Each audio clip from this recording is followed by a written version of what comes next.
আসসালামু আলাইকুম বন্ধুরা। তো আমি আছি বর্তমান মেঘালয়, কিন্তু এত রিক্সের জায়গা। আপনারা দেখেন, একটা মানুষ কিচ্ছু নাই। আমি পুরা পাশটা ঘুরে দেখাই।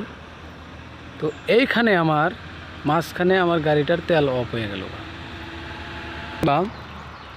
তো আপনারা অবশ্যই, আপনাদের সাথে আমি একটা কথা শেয়ার করি যে আপনারা যেখানেই যান না কেন, মানে গাড়ির তেলটা একদম লোড রাখবেন। যদি হয়তো তেলটা আমার লোড থাকতো, হয়তো বেশি তেল থাকতো, তাহলে আমি যাইতে পারতাম। এখন দেখেন কোনো যাও না, কোনো নেই, চত্বর খালি পাহাড় আর পাহাড়। এখন উপায় হবো কি?